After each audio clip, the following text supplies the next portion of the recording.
সকলকেই সালাম, শুভেচ্ছা এবং অভিবাদন জানাচ্ছি। আজকের মূল আলোচনা সমগ্র ভারতবর্ষ জুড়ে শিক্ষাক্ষেত্রে শিক্ষক নিযুক্তির যে প্রক্রিয়া, অভিন্ন প্রক্রিয়া সমগ্র ভারতবর্ষ জুড়ে, যার নীতি নির্ধারক সংস্থা হচ্ছে এনসিটিই। এনসিটিইর গাইডলাইনকে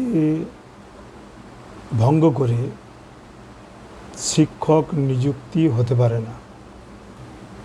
2009 সালে রাইট টু এডুকেশন অ্যাক্ট প্রবর্তিত হওয়ার পর, রাইট টু এডুকেশন অ্যাক্ট যেহেতু এলিমেন্টারি এডুকেশন অর্থাৎ আপ টু ক্লাস 8 পর্যন্ত সকলের জন্য শিক্ষা, এই অধিকার সুরক্ষিত হয়েছিল, সেই কারণেই এই শিক্ষাকে তার যথাবিহিত রূপে কার্যকর করার জন্য এনসিটিই সর্বপ্রথম টেট পরীক্ষার অবতারণা ঘটান। টেট ব্যতীত আপার প্রাইমারি লেভেল পর্যন্ত কোনো শিক্ষক হিসাবে নিযুক্তি পেতে পারেন না। একথাও আমাদের স্মরণে রাখতে হবে, 2011 সালের পর বা 2011 সাল থেকেই পশ্চিমবঙ্গেও যে সমস্ত টিচার রিক্রুটমেন্ট কমিশন রয়েছে, সেটা এসএসসি হোক কিংবা এমএসসি হোক, তারা আপার প্রাইমারিতে টেটের মাধ্যমেই নিযুক্ত করে চলেছেন।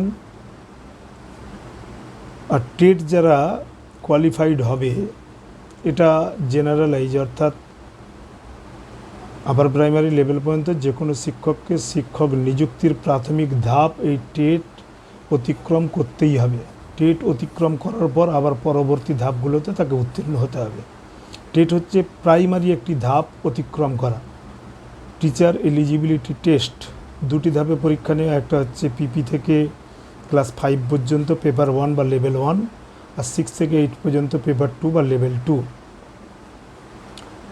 পরে যেগুলো 9, 10 বা 11, 12 এদের জন্য টেট ছিল না, আরও অনেক পরবর্তীতে এসে এদের জন্য পিটি অর্থাৎ প্রিলিমিনারি টেস্ট বলে একটি পরীক্ষার আয়োজন করা হয়েছিল টেটের মতো করেই। টেট যেমন 150 নম্বরের পরীক্ষা ছিল এমসিকিউ টাইপ, ঠিক একই রকমভাবে 9, 10, 11, 12, 9, 10 একটি লেভেল আর হচ্ছে 11, 12 একটি লেভেল। এই লেভেলগুলোতেও 150 নম্বরের টেটের অনুরূপে একটা এমসিকিউ টাইপের একটি প্রিলিমিনারি টেস্ট নেওয়া হতো। এইগুলো ব্যতীত কোনো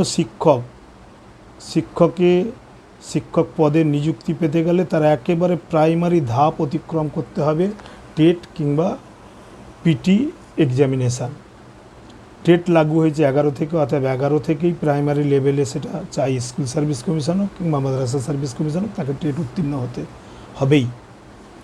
টেট উত্তীর্ণ হলে উত্তীর্ণ ক্যান্ডিডেটদেরকে একটি সার্টিফিকেট প্রদান করা হয়, যে সার্টিফিকেট প্রথমে 7 বছর তার ভ্যালিডিটি ছিল, পরবর্তীকালে একটি অর্ডারের মারফত, যে অর্ডারটি আপনার 9/6/2021 এনসিটিইর অর্ডার, সেই অর্ডারে আনটিল ফার্দার অর্ডার ওই সার্টিফিকেটকে লং লাইফ ভ্যালিড বলে ঘোষণা করা হয়েছে।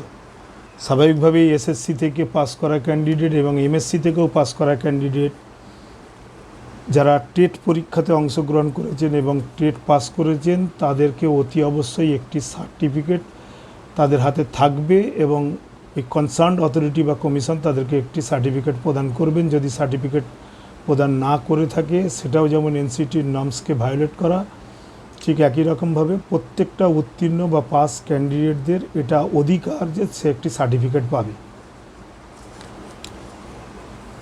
স্বাভাবিকভাবেই মাদ্রাসা সার্ভিস কমিশন যদি 11 সালের পরে কোনো পরীক্ষা কন্ডাক্ট করে থাকেন, 13 সালে একটি নোটিফিকেশান করেছিল, যেটার পরীক্ষা হয়েছিল 2014 সালের 29শে জুন একটি টেট পরীক্ষা নিয়েছিল। মাদ্রাসা স্কুল সার্ভিস কমিশন 15 সালে একটি টেট পরীক্ষার আয়োজন করেছিল। যারা এই টেট কোয়ালিফাইড হয়েছে তারা কিন্তু সার্টিফিকেটের অধিকারী। এই সার্টিফিকেট যদি তারা না পেয়ে থাকেন, এটা কিন্তু তাদের প্রতি একটা বঞ্চনা। সার্টিফিকেট তাদের প্রাপ্য। কেননা টেট সম্পর্কেই একটি তথ্য আপনাদের সামনে রাখার চেষ্টা করি। টেটের যে লেভেল দুটি ছিল, সেটা হচ্ছে টেটটা ছিল 8 পর্যন্ত, আর 9-10 একটি লেভেল, 11-12 একটি লেভেল। এই লেভেলগুলোর জন্য ছিল পিটি, স্কুল সার্ভিস কমিশন এতদিন পর্যন্ত পিটি পরীক্ষার ব্যবস্থা তারা নিতেন। 2020 যে নোটিফিকেশান রয়েছে, 2020 যে স্কুল এডুকেশানের যে কলকাতা গ্যাজেট রয়েছে, সেই গ্যাজেটের ভিত্তিতে পিটিও হতো 150 মার্কসের। কিন্তু 2021 সালের 3রা ফেব্রুয়ারি এনসিটি সিবিএসসি চেয়ারম্যান এবং প্রত্যেক স্টেট এবং ইউনিয়ন টেরিটরির স্কুল এডুকেশনের কমিশনার অথবা সেক্রেটারি বা প্রিন্সিপাল সেক্রেটারি যারা রয়েছেন তাদেরকে একটি চিঠি করেন, যে চিঠিতে বলা আছে এনপিই অর্থাৎ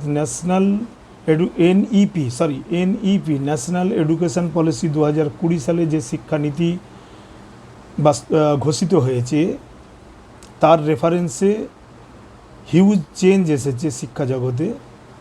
সেই চেঞ্জকে কার্যকর করতে গিয়েই যে 9-10 এবং 11-12 পিটির কথা বলা হলো এবং টেট ছিল আপ টু ক্লাস 8 পর্যন্ত অর্থাৎ লেভেল 2 পর্যন্ত, সেই টেটকে তারা এক্সটেন্ড করে ক্লাস 12 পর্যন্ত নিয়ে যেতে চাচ্ছেন।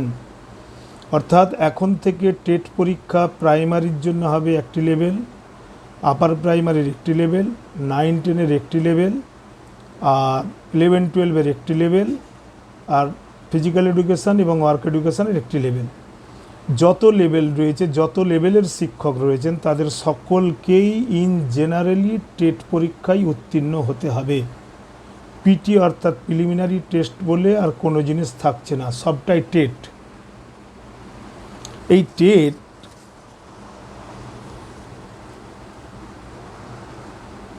পশ্চিমবঙ্গ সরকার থেকে শুরু করে সমস্ত রাজ্য সরকার এই 3/2/2021 যে নোটিফিকেশানটা পাঠিয়েছে, সেই নোটিফিকেশানের ভিত্তিতে, নোটিফিকেশান বলবো না অর্ডার বলবো, সেই অর্ডারের ভিত্তিতে কতগুলো টেট তারা কন্ডাক্ট করেছে সেই টেটের আপডেট রিপোর্ট 15ই ফেব্রুয়ারি 2021 মধ্যে এনসিটির কাছে জমা দিতে বলেছে একটি ইউনিফর্মাল ফরম্যাটের মধ্যে। সেই ফরম্যাটটাও এনসিটি সার্ভ করেছে।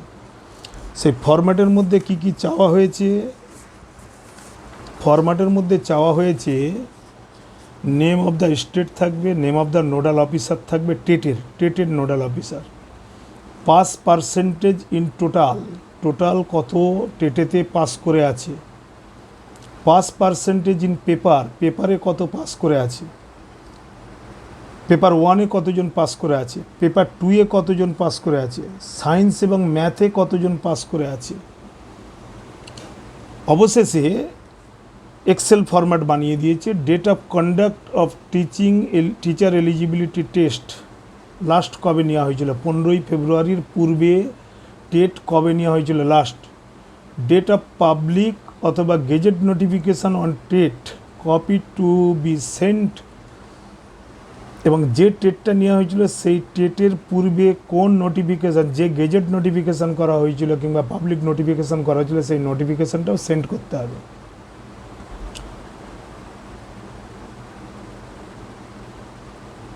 এ কপি অফ কোশ্চেন পেপার পাঠাতে হবে, প্রোফাইল অফ কোশ্চেন পেপার সেটার, কোশ্চেন পেপার সেট কারা করেছিলেন তারা পাঠাতে হবে, ইত্যাদি ইত্যাদি।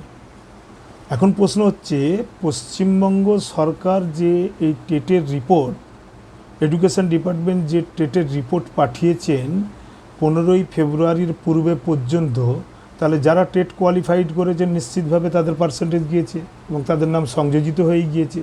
তাহলে স্বাভাবিকভাবে মাদ্রাসা সার্ভিস কমিশনও 2014 সালের 29শে জানুয়ারি যে টেট পরীক্ষার আয়োজন করেছিলেন তাতে যারা কৃতকার্য তাদেরও নাম যাওয়াটাই স্বাভাবিক। সার্টিফিকেট যদি প্রদান করে থাকেন এবং এক্স্যাক্ট ওয়েতে এনসিটির নর্মস ফলো করে যদি গেজেট কিংবা পাবলিক নোটিফাই করে যদি এই টেট আয়োজন হয়ে থাকে নিশ্চিতভাবে তার সঙ্গে যাওয়া উচিত। মাদ্রাসা সার্ভিস কমিশন থেকে টেট উত্তীর্ণ ক্যান্ডিডেটরা যদি ওই রিপোর্টের মধ্যে সংযোজিত না হয়ে থাকেন তাহলে সেটা মাদ্রাসা সার্ভিস কমিশনে উত্তীর্ণ টেট প্রার্থীদের জন্য দুর্ভাগ্য। এবার আসা যাক টেট ইন জেনারেলি তাহলে 2021-এর পর থেকে 31শে মার্চ 2021 বর্ডার লাইন ওই নোটিশের ভিত্তিতে 31শে মার্চ 2021-এর পর থেকে সম্পূর্ণ নতুন গাইডলাইনে টেট হবে, একেবারে প্রিপারেটরি ক্লাস অর্থাৎ পিপি থেকে শুরু করে একেবারে ক্লাস 12 পর্যন্ত। তাহলে স্বাভাবিকভাবে মাদ্রাসা সার্ভিস কমিশনকে যদি ফার্দার অ্যাসিস্ট্যান্ট টিচার নিয়োগ করার জন্য সমস্ত মাদ্রাসাতে নিয়োগ করার জন্য যদি কোনো নোটিফিকেশান করতে হয় তাহলে তাদের টেটের আয়োজন করতে হবে এই নতুন যে এনসিটির যে অর্ডার সেই অর্ডারের ভিত্তিতে। এবং সেই টেটের ফ্রেমওয়ার্ক কীরকম হবে, তার কম্পোনেন্ট কী হবে, তার কোশ্চেনারিজ কী হবে, সেইগুলো কিন্তু একটি কমিটি গঠন করেছে। সেই কমিটি যেমন রিকমেন্ডেশন করবে এনসিটি ঠিক ধীরে ধীরে তেমনভাবেই গাইডলাইন দিবেন। সেই গাইডলাইনকে অমান্য করে টেট করা যাবে না। তাহলে স্বাভাবিকভাবে মাদ্রাসা সার্ভিস কমিশনকে অ্যাসিস্ট্যান্ট টিচার নিয়োগ করতে গেলে এনসিটি যতক্ষণ না পর্যন্ত ওই গাইডলাইন প্রোভাইড করছেন টেস্টের কম্পোনেন্ট কেমন হবে বা তার ফ্রেমওয়ার্ক বা ফিচার্সটা কেমন হবে, সেটা যতক্ষণ না ওই গাইডলাইন আসছে ততক্ষণ পর্যন্ত অ্যাসিস্ট্যান্ট টিচারের নোটিফিকেশান করাটা দুরূহ বলেই মনে হচ্ছে। দ্বিতীয় একটি বিষয়, 2020 সালে যে স্কুল এডুকেশন ডিপার্টমেন্ট এনসিটির নর্মস মেনে টিচার নিয়োগের জন্য যে ফেজগুলো নির্ধারণ করেছিলেন সেটা হচ্ছে টেট 150। তাহলে আমরা ধরেই নিচ্ছি যে টেট 150 থাকবে, সেটা একবারে পিপি থেকে শুরু করে ক্লাস 12 পর্যন্ত 150 থাকবে, এমসিকিউ টাইপের সকলের জন্যই। এটা একেবারে প্রাইমারি ধাপ, এটা অতিক্রম করতেই হবে। তারপরে যে দুটি ধাপ 2020 অর্ডার অনুযায়ী গেজেট, কলকাতা গেজেট অনুযায়ী, সেটা হচ্ছে মেন্স এক্সামিনেশান। এবার মেন্স এক্সামিনেশানের আবার দুটি পার্ট রয়েছে। সেটা হচ্ছে যেটাকে প্রথমেই বলা হচ্ছে পেপার 2, তার মানে টেটটাকে যদি পেপার 1 ধরে নেওয়া হয় তাহলে কিন্তু মেন্স এক্সামিনের যে দুটো ধাপ রয়েছে, দুটো পেপার রয়েছে, তার প্রথম পেপারটাকে ধরা হচ্ছে পেপার 2। একটা হচ্ছে ইংলিশ কম্পোজিশন অ্যান্ড কম্প্রিহেনশন আর language on the medium of instruction. এই দুটো মিলিয়ে 50-50-100 এটার একটা পেপারের পরীক্ষা হবে। তারপরে আছে মেন সাবজেক্ট, একেবারে যে সাবজেক্টে শিক্ষক নিযুক্ত হবেন, স্পেশাল সাবজেক্ট, সেইটা হবে 100। Knowledge of subject, group in which the candidate is appearing, separate paper for each group of service.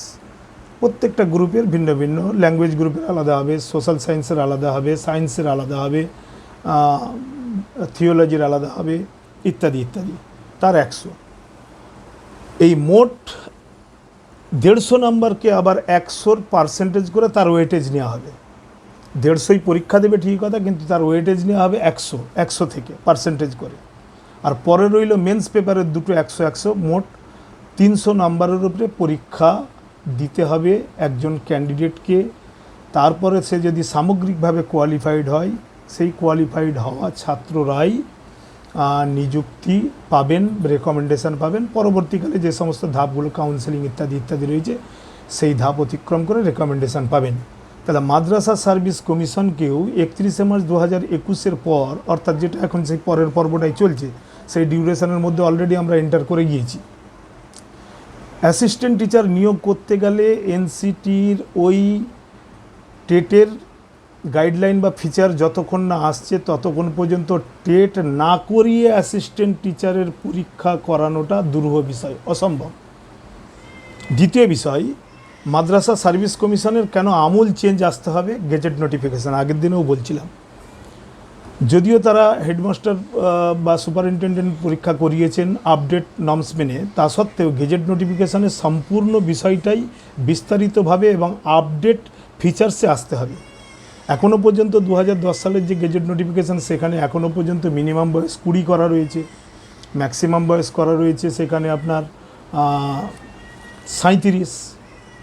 কিন্তু স্কুল এডুকেশান পরবর্তীকালে এনসিটির নর্মস মেনে তাদের মিনিমাম এজ হয়েছে 21, ম্যাক্সিমাম এজ হয়েছে 40।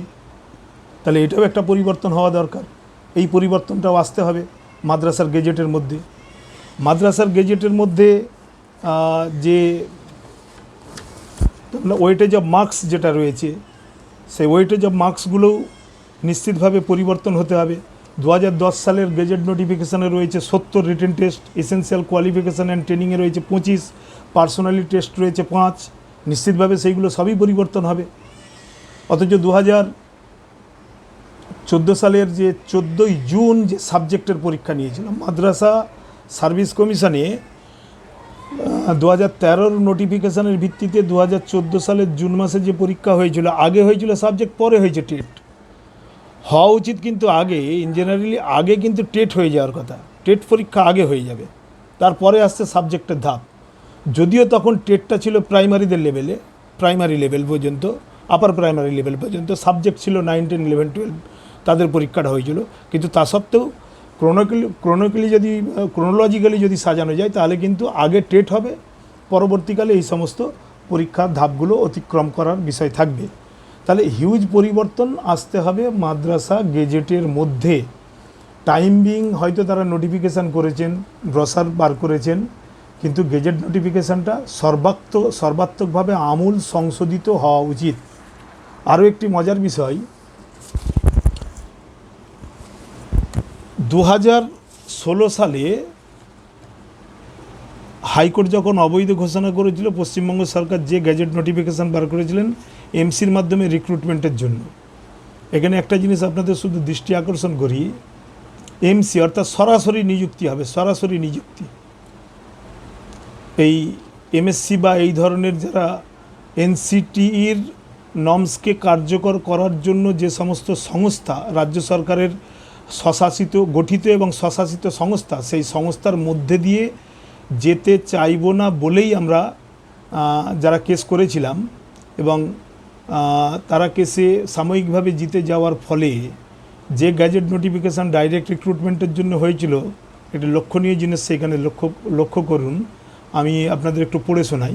Manner of selection to the post of such teacher except physical education and work education shall be made category wise on the basis of merit. মেরিটের ব্যাকেটে লেখা রয়েছে weightage of TET, তারপরে আছে academic and professional qualification and marks obtain in personality test. Academic and professional qualification এবং personality test, এটা নাহলে এমসির মাধ্যমে যে বডি তৈরি হবে, সিলেকশান করার জন্য যে বডি হবে তারা নাহলে করলেন। তাহলে টেট কিন্তু সেই এনসিটি নর্মস মেনে টেটের ওয়েটেজের কথাও কিন্তু ডাইরেক্ট রিক্রুটমেন্টের কথা উল্লেখ হচ্ছে।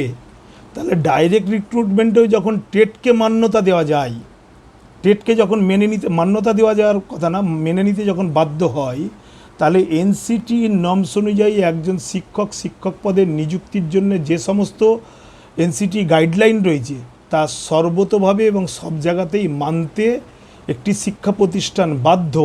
এই কারণে যে এনসিটির এই গাইডলাইন মানতে বাধ্য কারা, সেখানে অ্যাপ্লিকেবিলিটির জায়গাতে লেখা রয়েছে এই school receiving aid or grant to meet whole or part of it expense from the central government or the state government or a local authority. এর মধ্যে তো মাদ্রাসা পড়ে।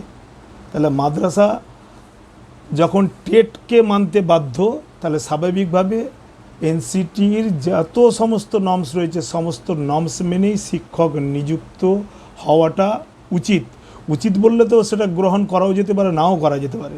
উচিত বলবো না, এটা বাধ্যতামূলকভাবেই আমাদের মেনে নিতে হবে। ধন্যবাদ, আজকে এতটাই। আপনাদের সুচিন্তিত মতামতের অপেক্ষাতেই আমি থাকলাম। আগের দিনের মতোই আমি আবারও বলবো যে আপনারা মতামত দিলে আমি সমৃদ্ধ হব। ধন্যবাদ।